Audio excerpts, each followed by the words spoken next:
I want to say it's 52. Okay, 52. Yeah, because 50 you did Resident Evil 2. Yeah, 51 I did Pokemon Snap. So yeah, it's 52. Yeah, all right. Let me update information. Updated. And we are good to go. Looks good on the stream. And Q. Did you post that we're live? Because I forgot to do that. I put on there earlier that we did, but let me go ahead and just I'll do it on Twitch or Twitter if you want to do it on Facebook. Okay.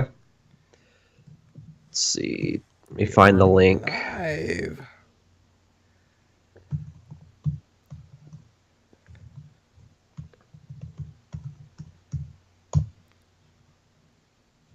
I probably should have a better way to do all this, but I got too much stuff going on. There we go. All right.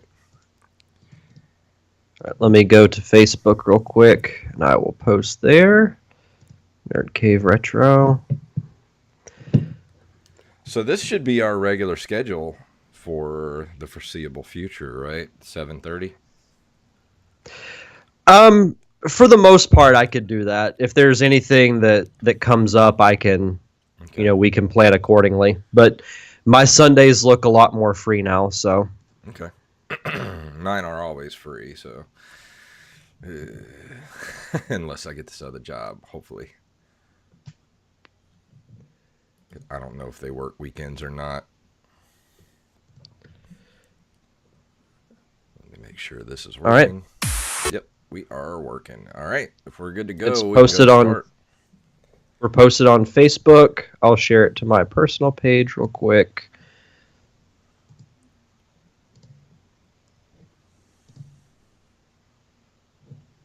Q. All right, let's do this. Let me make sure this is pulled up so I can read it. All right, there we go. 3, 2, 1.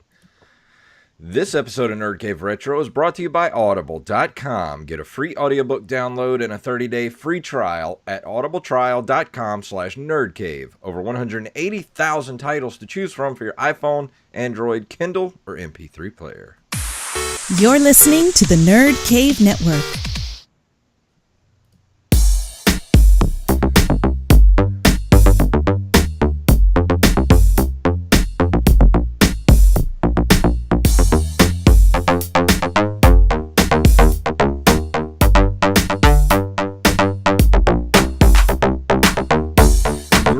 Programs, and that music can only mean one thing. We are here for another episode of the Nerd Cave Retro Show. My name is Jason Robbins. And I'm Derek Diamond. So Derek, you live in Florida. I do. How are you guys preparing for the oncoming onslaught that is Hurricane Irma? There's a hurricane in Florida? You would have never heard about it. I haven't heard a thing. No, I haven't seen a thing on Facebook. I haven't seen a thing on the Weather Channel, anything like that. No, I don't know what you're talking about. Lucky for us, we live in the northwest portion of Florida, which is basically around the Alabama border. Yeah. So we're not really going to get that much from it. If we get anything, it's going to be just some decent wind and a little bit of rain. So our plan as of right now is we're not going to evacuate unless things like drastically change. But yeah. I don't think it's really going to be that big of a storm once it gets close to this area. So yeah, I think all in all, I'm not too concerned with it. I think it's supposed to be tropical storm by the time it gets up there, because once it skirts the entire west coast of Florida, it's supposed to lose a lot of its strength. So hopefully it'll dissipate rather quickly, and I'm hoping, because we just got a really nice cool front the last couple of days. Oh, it was so nice. And that's what's pretty much saved us from this thing, is there's like this big, they call it a trough, and I don't know what that means, but all I know is that a cold front swept in, and that's what caused Hurricane Irma to curve and turn north. So I'm hoping the same thing happens, that cold front keeps moving out into the Atlantic and keeps that other hurricane and makes it turn north as well, and just let it go off into northern Atlantic waters and dissipate. Yeah, it's a big storm. Yeah. For those, you should look at the Weather Channel, and it's a really, really big storm. Somebody did a side-by-side comparison of Hurricane Andrew that I think hit some time ago. I can't remember the exact time frame, but it just dwarfs Hurricane Andrew. This thing is big, but luckily it shouldn't be too bad here. I know we had planned to evacuate. I mean, we bought cases of water, food, filled up like 3 gas cans in case we did have to evacuate or that we just needed it whenever we came back home. Yeah. But thanks to our friend Mr. Cold Front, it looks like at least we'll be okay in our area. But people who live in Miami, Tampa, my heart goes out to them because hurricanes are not fun. Yeah, I'm sorry, you guys, and that you have to go through all this. I mean, basically all of the dangly part of Florida, which is the main part, peninsula. The peninsula is just, oh my God, you guys are just getting pummeled. And for you ones that stayed, like, Godspeed. I hope you guys are okay. Yeah, for sure. But hopefully we can provide a little bit of entertainment and take people's minds off all the crap that's going on in Florida. People are still recovering in Houston. That whole ordeal, I don't think we mentioned last week, but that ordeal is crazy as well. Yeah, I have some peeps that live over in Texas, man, and it was not good. So let's just hope that, I don't want to get political, but let's just say, all the stuff that's happening. We've got Houston underwater. We've got California on fire. We've got storm after storm heading towards us. It's almost as if the climate is changing. Yeah. Oh my goodness. Maybe we can do something about it. Well, let's not get into that. Let's go ahead and what were you going to say? Oh no, I was just going to say, that is interesting, but we'll hop right into the news and get people's minds off all the crazy stuff that's going on. Well, let's see what's going on this week in the world of retro gaming.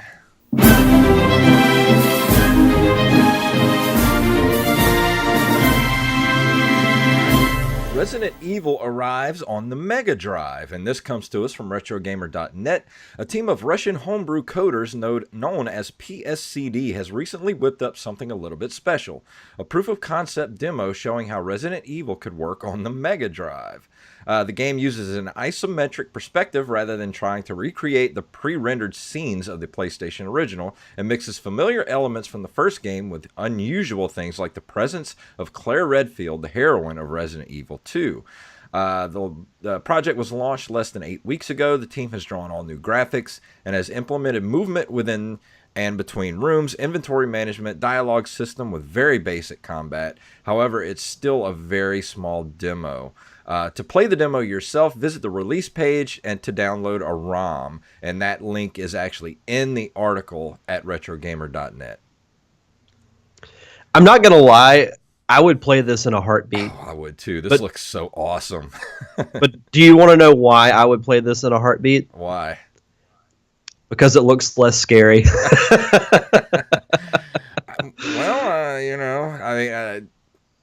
It might have some jump scares in it. You never know. I mean, it is very, it's very, like, I'd say probably 16-bit looking. Yeah. It looks like a game that would be on the SNES. Oh yeah, definitely. That's why this is kind of right up my alley. Like, I would definitely play something like this. So we'll keep an eye on this and keep people apprised of its moving forward and see what happens with it. And yeah, for sure. I'd love to play this as well. If anybody out there is actually going to get the demo, let us know what you think about it. And just email us, or you can get a hold of us. The easiest way to get a hold of us is probably Twitter. So just let us know what you think about it if you actually got to play this thing. For sure. This comes to us from usatoday.com. SNES Classic, the retro gaming console's coolest feature. In June, Nintendo revealed it would launch a Super NES Classic, a miniature version of its Super Nintendo Entertainment System, fresh off the very popular and difficult to find NES Classic retro gaming console. Ahead of its launch on September 29th, we have discovered the device's coolest feature. Nintendo announced Tuesday it will include a rewind option on the SNES Classic, which will allow players to rewind during portions of a game. For example, a player might want to rewind to master a difficult section or to pick up that special in-game item he or she missed. And it will be based on when you last paused the game, and games will be able to save up to 4 suspend points. That's awesome. That's awesome. But don't you feel like that's kind of a cheat? It is, but I also think, there's been times where I've wanted to get some type of item from a game, and I just either overlook it or forget about it, and I'm like, well, crap, I can't go back and get it. And so I think, having that option at least is a cool thing, because games like 16-bit games, I'm sure we've mentioned this before, but the difficulty is like it's harder than modern games to me. Oh yeah, by far. Like one example I can remember is during in the game Super Mario RPG, there are hidden treasure chests that you can find. You have to literally jump up in designated spots and they'll appear. Well, there's one that's in the Mushroom Kingdom Castle. You literally have one shot to get it. You have to jump on a moving toad's head and then jump to a hidden balcony, and then you jump up and see the treasure chest. But if you don't get it in that one shot, then you don't get it. So little things like that, I'm all for it. I think it's a good idea. I mean, I like it. I really do want to get my hands on an SNES Classic. But like I said, I'm not going to break my neck to try to get one. But if I run across one, I will get it. And I will love this feature because, trust me, there's a lot of games on the Super Nintendo that I would love to have a rewind or even a save feature. Like that's the thing that really got me about the NES Classic, was being able to save your games. The Nintendo I have, I want to save a game, I got to leave that bastard plugged in, and on, and hope that there's not a power outage. But that's how we did it back in the day, right? Kids. That's how we old bastards did it. We just had to leave our console running. Well, it's funny, when I was playing through Earthworm Jim to get prepped for the review, I had to leave my SNES on for days because if you turn it off, you have to start back from the beginning, and that game's already hard enough. Oh, I know. God, I could. That's just I really wish they would just, instead of doing SNES Classic, why don't they re-release the old Super Nintendos? Why don't they just make another run of those, but put in these features so that we can still play our old games, but be able to pause them and save them? I'd love that, man. We should work for Nintendo. That's what we should do. We should be coming up with cool stuff like that. If only. If only.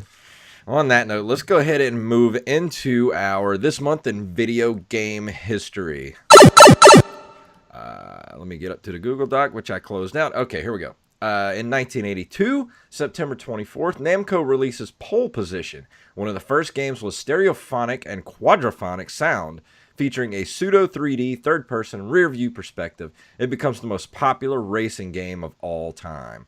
Pole Position is just one of those games that, I think everybody over the age of probably, I'd say 25, has played Pole Position at one time in their life.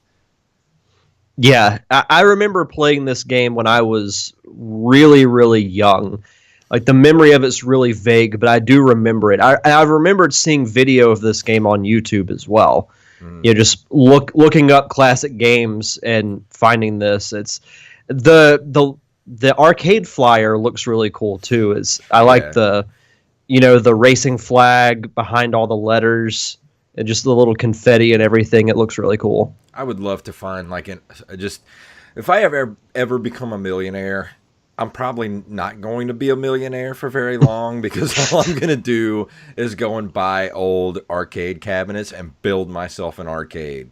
That's my main mission in life, is to one day make enough money to make myself an actual arcade. And then you could have the Nerd Cave Retro Arcade. Yeah, that'd be awesome. Think about it. You have the perfect name for it. Yeah, the Nerd Cave Retrocade. That's awesome. That's got to happen. Yes. But also in September of 1982, Sega releases maze game Pingo, starring quote-unquote a cute penguin. I have never heard of this game before, but I like the flyer. I don't know what it is, but I have this odd fascination with penguins, which I think everybody likes penguins to an extent. Doesn't this remind you of the penguin from the Bugs Bunny cartoons? Yes, it does. I love that cartoon. Yeah. If anybody I, out there remembers Bugs Bunny now. no lie, a couple of weeks ago, I had a Saturday morning off, and we looked up like old Saturday morning cartoons, like Looney Tunes. They're on YouTube. Oh, You can now find like they're on Amazon now. If you have Amazon Prime, they've got Okay. old cartoon collections that you can just Oh, play all these cool. old cartoons. It's awesome. Very cool. Let's see. It was an arcade game developed by Corland and published by Sega in 1982. The player controls Pingo, a red penguin that resides in the Antarctic. It takes place in an overhead maze made of ice blocks while you fight the trolling blob-like snow bees. There's no pictures of gameplay, so I have no idea what this game looks like. I don't I've know. never heard of this You know before. what? I have heard of this because they were talking about this on the video game years, which is actually also on Amazon Prime right now, which is a very, very good series you need to watch. But they talk about this. It was on the Sega Mega Drive. That's where I Oh, heard cool. this. Yeah. Yeah, it shows they actually show some gameplay from it. But yes, please go watch the video game years on Amazon Prime. It's awesome. On September 12th of 1986, Hudson Soft releases Adventure Island. Oh my god, I loved Adventure Island for the Nintendo. If I come across this is one of my must-haves for the NES. I've heard of this game. I've never played it, but I know of it. I know it's quite popular. Yeah, it was actually a port of a different game. Let me look it up here, see if I can find it real true. Because I think it was, yeah, it was this game, but it was something else. And then they actually had to change the main character to Higgins, Master Higgins. Um, I was gonna see because let's see, it doesn't really say in here, or maybe I'm thinking. Adventure Island began development as a direct port of the Sega arcade game Wonder Boy, the rights to which Hudson Soft obtained from developer Escape, now known as Westone Bit Entertainment. During the development of the port, the decision was made to change the character design of the protagonist, modeling him and naming him after Hudson Soft spokesman Takahashi Meijin in the Western version of Adventure Island. The character was renamed Master Higgins. So yeah, Interesting. this game is a great platformer. If you've never played it, I highly, highly recommend it for the NES. It's one that I definitely want to play. Like I said, I've heard of it, but never had the opportunity to play it. But Yeah. maybe one day. Let's see. It's September 20th, 1986. Sega releases the Outrun racing game. Never heard of it. I've played this a few times. Yep, I'm looking at the actual arcade cabinet. I have played this numerous times, and I remembered this. Yeah, Outrun. Which I think it was just the one where you were basically you were driving a Ferrari Testarossa Spider. Was it the one that you were where you were driving and you had your girlfriend right next to you? I think that was it. Outrun. That sounds familiar, so that might be it. But most racing games I have played because I like racing games, which kind of fits in with tonight's theme for F-Zero. So yeah, Outrun's a really good. That was definitely a staple of the arcades when I was a kid. Nice. In September 26th, Konami releases Okomajo Dracula for the Famicom Disk System, the first game in the Castlevania series. I did not know that it was called that before it was turned into Castlevania, which actually, I've been playing a lot of Castlevania lately. And I don't know if you saw my tweet really late Friday night, but I wrote to the original programmers of the Medusa heads in Castlevania for the NES.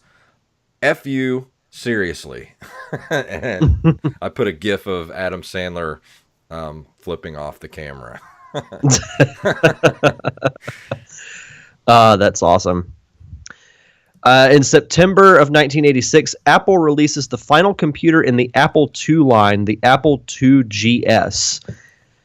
This was 1986. Yes, I remember we had these computers in our computer class when I was a kid, and I have distinct memories of playing Oregon Trail every day in our computer class. Well, in exactly 5 days from when we're recording this, it will be 30 years old. Wow. I'm old, man.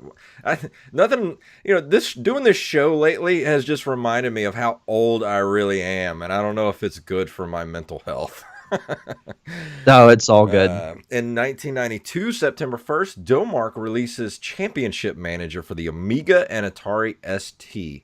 And this did not come with a link, so I do not know what this is at all. Yeah, I've never heard of it either. And also, I haven't heard of this next thing. On September 24th, 1992, SNK releases Art of Fighting for the arcades. I know SNK was a really big publisher back when I was younger, but I don't remember this game at all.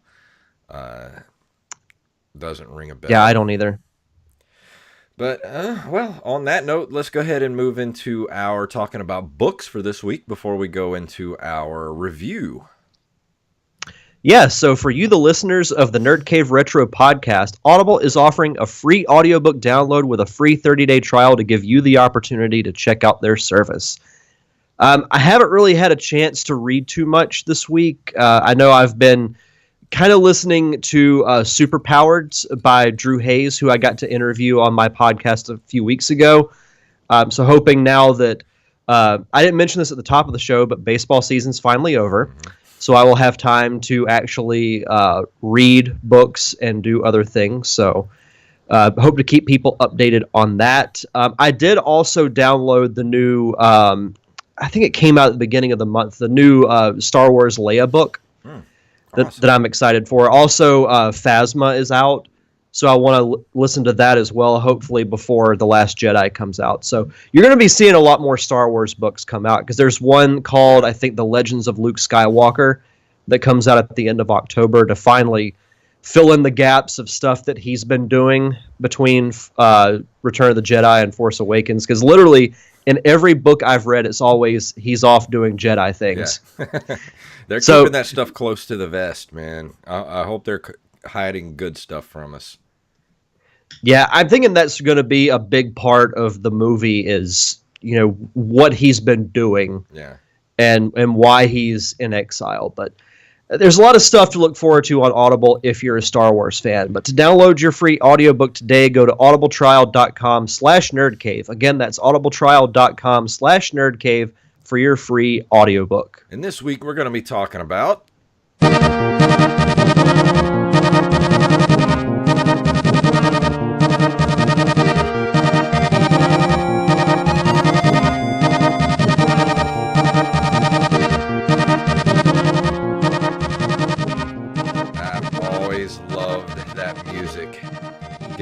up for the racing that you're about to do. But this week I'm going to be talking about F-Zero. And F-Zero is a futuristic racing video game developed by Nintendo EAD and published by Nintendo for the SNES, released in Japan on November 21st, 1990, in North America in August 1991, and in Europe in 1992. It is the first game in the F-Zero series. It was one of the two launch titles for the SNES in Japan, but was accompanied by additional initial titles in North America and Europe. It was released for the Virtual Console service on the Wii in late 2006, the Wii U in early 2013, and on the new Nintendo 3DS in early 2016. It is planned to be re-released on the Super NES Classic Edition also. I still remember the first time I got this game. It was Christmas of 1991, and I knew my parents were going to get me the Super Nintendo because that's all I asked for that year.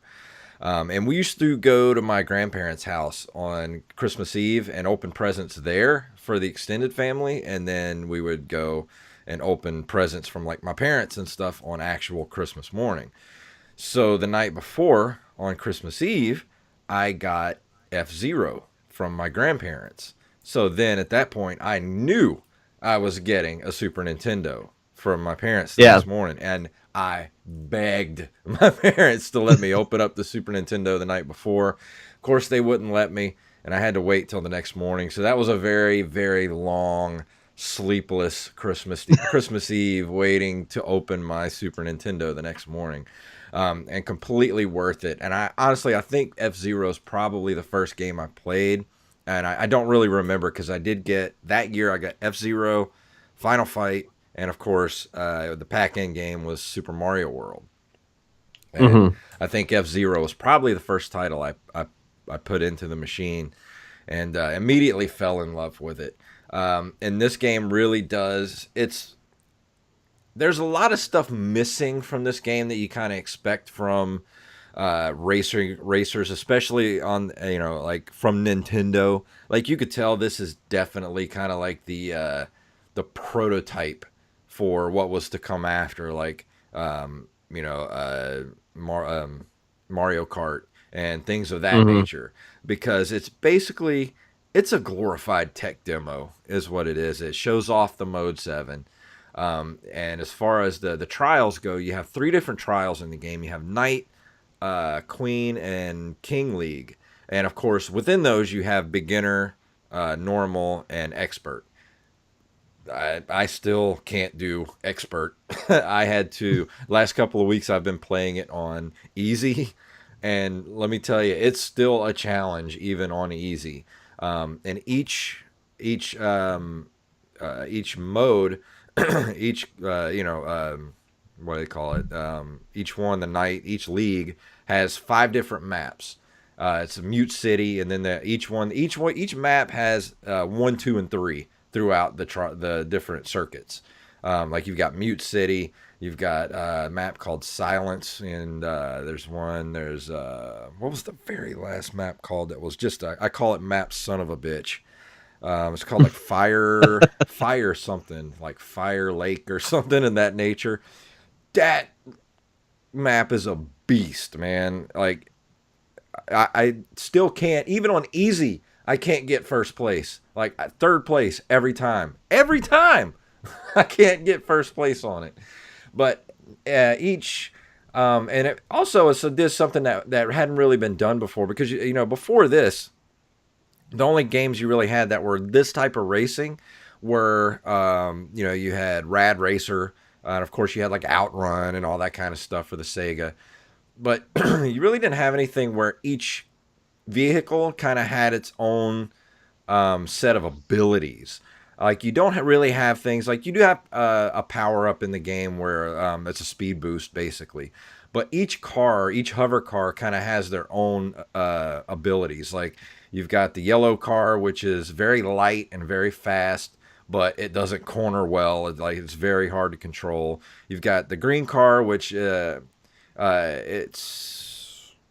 kind of, the green car and the blue car are kind of the same. They're very slow to take off, but they can take a lot of damage. And then the pink car is kind of your more like, it would be more like the Mario car. It's kind of it's very like even on everything. It's very balanced.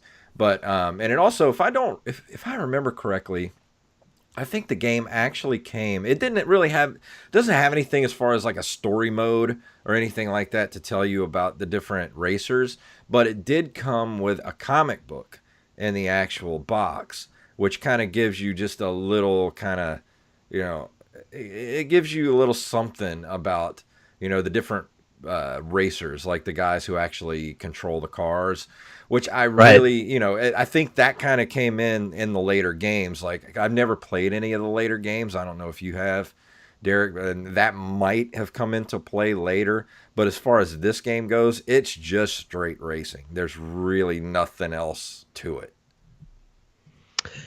A funny story, I've actually never played the original F-Zero. Really? I think you're going to be Really. pleasantly surprised when you get your SNES Classic. Now, I have played a couple of the later games, and I just remembered this, but there was actually in the early 2000s there was an F-Zero cartoon. Really? I don't It was an remember anime that. called F-Zero GP Legend. I didn't watch, but like maybe a few episodes, but I didn't really care for it because it was like Captain Falcon wasn't like the main character. He was more like, a legend, and then every now and then he would show up to save the day when he would absolutely be needed. Yeah. But still, I played the first F-Zero game I played was F-Zero GX for the GameCube, and it was ridiculously hard. Yeah. But the look and everything was kind of cool. Like when you were driving really fast, it was almost like you were on a roller coaster. Yeah.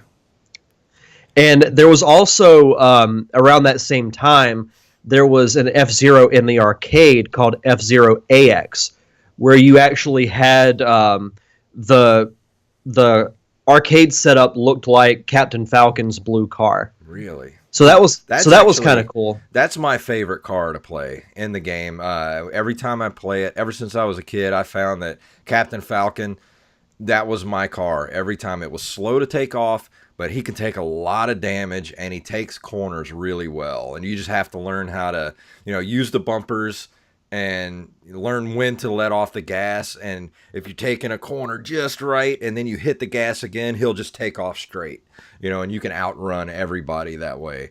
And I was trying to look up the track names because I was trying to remember them, but there's Deathwind, which is, I call that son of a bitch too. There's Port Town, Red Canyon, and I don't see, Mute City. And then there's like 3 different Mute cities.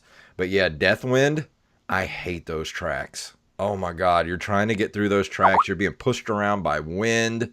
It's awful. Sounds like it. I actually, in our Skype chat, I just posted I a see photo that. of what the setup looked like for the arcade. I never got to play that, but that looks awesome, and that is going in the Nerd Cave Retrocade. Oh, absolutely. F-Zero GX and AX were fun. I do hate that I didn't get to experience F-Zero when it first came out, but my first racing game experience was Mario Kart, and it was mostly because it had the Mario name attached to it. But Yeah. I'd always heard of F-Zero, but never got the chance to play it. But really, my first introduction to the F-Zero series was Captain Falcon being a character in Super Smash Brothers, and he has been since the first game. And it's funny because he's always portrayed as like the douchebag of the Super Smash Brothers crew, but I don't know what that means as far as like comparing his personality in the games, because like you said, there's not really that much story, and I don't remember there being really any story from the GameCube version either. Well, I could be wrong because I haven't played it in such a long time. Well, it says here, but as far as it says, the game introduced the first set of F-Zero racers: Captain Falcon, Dr. Stewart, Pico, and Samurai Goro. IGN claimed Captain Falcon was thrust into the limelight in this game since he was the star character. An 8-page comic was included in its SNES manual that carried the reader through one of Captain Falcon's bounty missions. I remember that. I wish I still had that. I don't know what I did with it. Well, I don't know if you remember, but also around that time, Nintendo did do comic stories based on some of their characters. In Nintendo Power, they had a Super Mario World comic, Metroid, Zelda. I wish they had this F-Zero one in there too. I really wish that that Nintendo would have allowed the Nintendo Power issues to stay online. That was uploaded to the Internet Archives. Yeah, and that would have gone a long way with Nintendo kind of, smoothing things over with people. But, if you're, if you're not going to allow us to do things like that, then why don't you, do those things for us, I don't see what it hurts to leave the issues online. It's not like they're making the magazine anymore anyway. Yeah, exactly. Just put it online. I mean, how's it going to hurt? Yeah, I don't get it. Yeah, I it's not. really don't get it. But I don't either. listeners should look up those comic books because they're very interesting.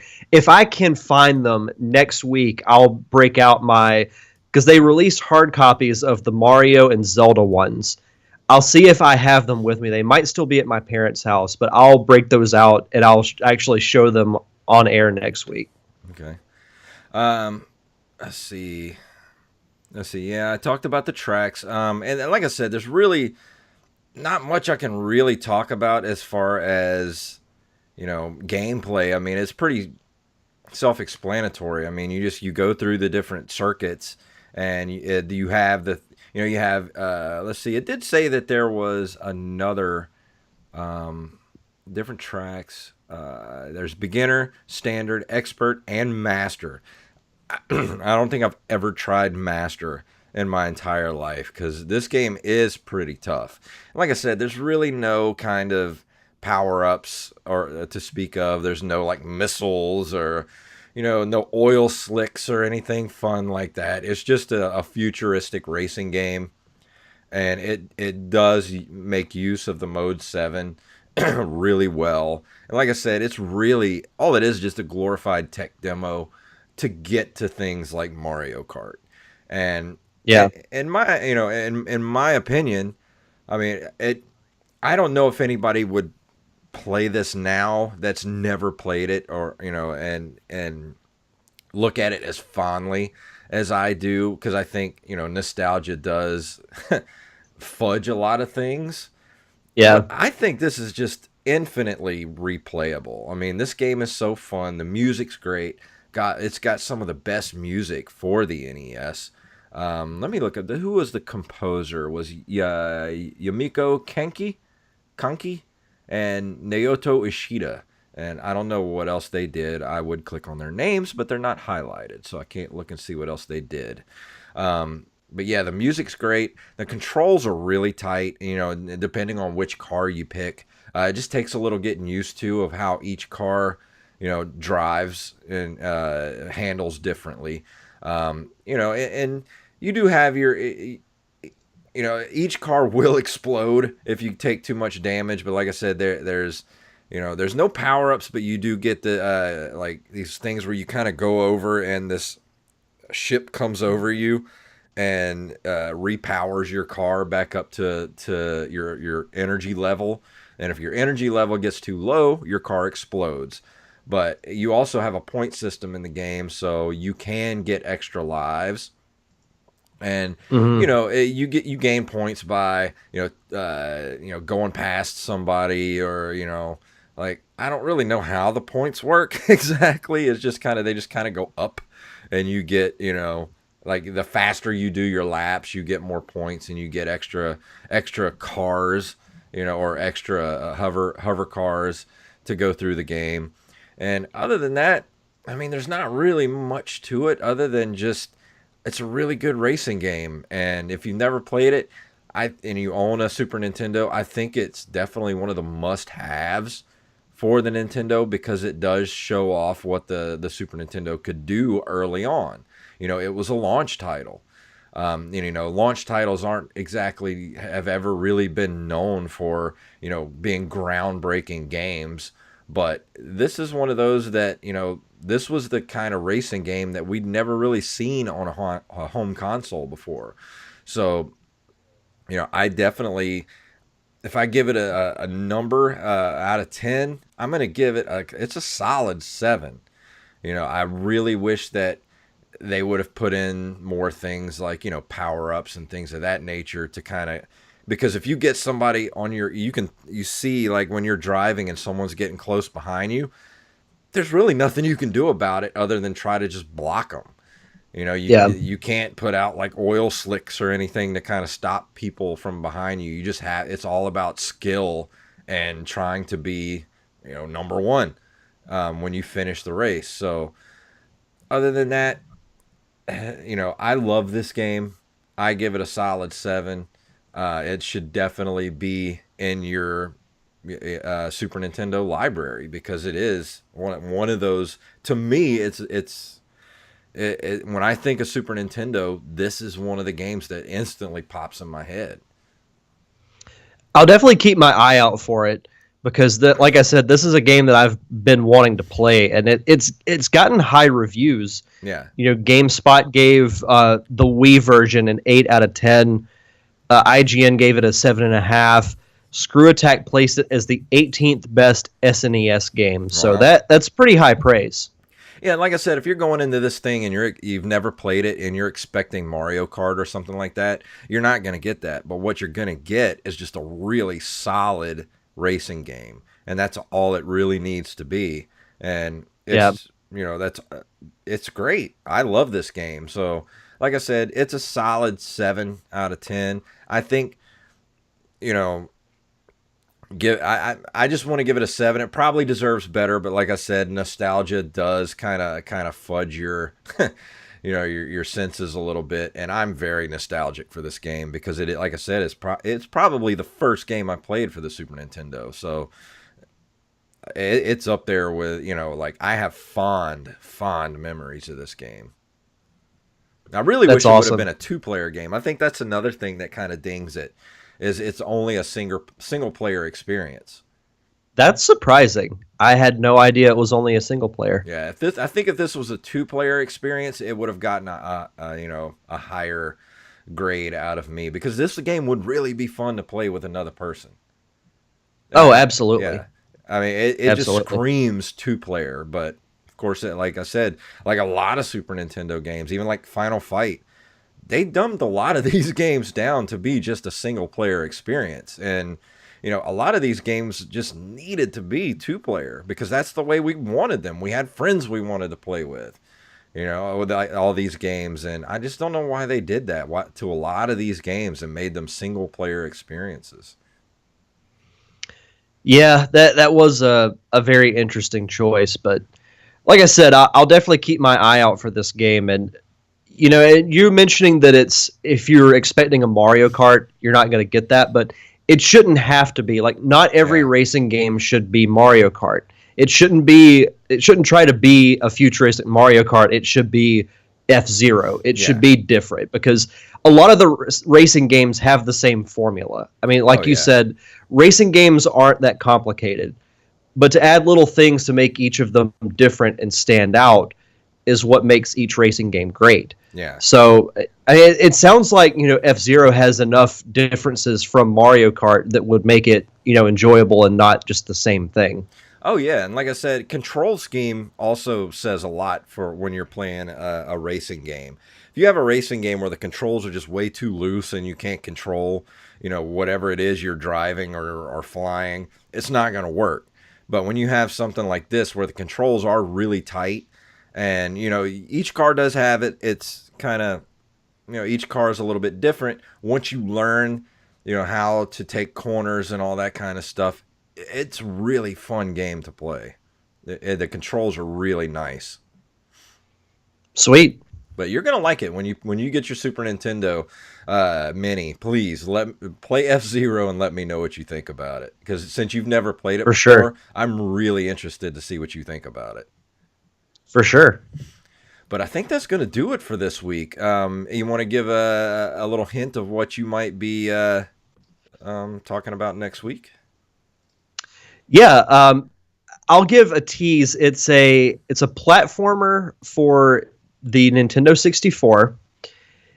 It's probably top 3 to top 5 N64 games for me. And it involves talking animals and jigsaw puzzles. I think everybody could pretty much figure it out from that. Yeah. Yeah, but I'll just go ahead and say it. I'll be reviewing Banjo-Kazooie next Awesome. week. And I'll say this is one of the reviews I've been looking forward to because this is one of the greatest platformers ever made. Nice. I'm not sure what I'm going to do after that. I'm thinking after next week, I might go back to the regular Nintendo because I am going to be doing the 7th Guest coming up in October. Let me think about it. And because I'm thinking I might do Strider because I've been really wanting to play that lately. Strider by Capcom, one of my favorite Nintendo games. I hope it holds up because I loved it as a kid, but As we know, most of the Yeah, games you loved as a kid don't hold up as well. So we'll see. that's just true. But Derek, please stay safe during the storm, my friend. And if you need anything, I'm only an hour and a half to the west, so y'all can come chill over here until everything dies down. And Will do. I think last I checked, I think the storm's supposed to be in this area like tomorrow, or it might be early Tuesday. I can't remember, but I'm not too concerned. I mean, I'm cautious, but not extremely yeah. concerned. But I will do my best. Well, let's just hope that if it does hit you guys, that it'll at least be downgraded to at least a tropical storm by then, and Yeah, you won't get too bad of a hit from it. But yeah, you guys stay safe, and all my Florida Pensacola peeps, you guys stay safe, and my thoughts are with you. And let me know if you guys need anything, if worse comes to worse. will do. But thank you, everybody, for joining us tonight on Twitch. And we talked about it earlier. I think for the time being, our regular schedule for Twitch is going to be 7:30 p.m. Central Standard Time on Sunday nights. So if you want to join us to watch us while we record the show, please join us on Twitch, twitch.tv/jfunktastic. And we put that link up on our Twitter all the time, the Facebook. So go ahead and subscribe to me on Twitch if you're already on Twitch. That way you'll get a notification when we go live. And thank you, everybody. So let me get our music started here. And let me read our outro stuff if I can find it. We're on nerdcaveretro.com. We're at, you can email us at nerdcaveretro@gmail.com. We're on Instagram and Twitter at nerdcaveretro, and individually at jfunktastic and at Derek_Diamond. And we're on Facebook at facebook.com/nerdcaveretro. So Derek, tell them what it's all about. Falcon Punch.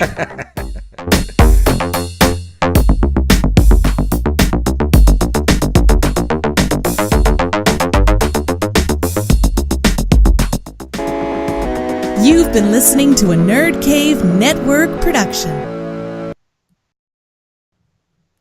Alrighty. Well, thank you, everybody that was watching on Twitch and is going to watch us on YouTube. Good night, and we will see you next week.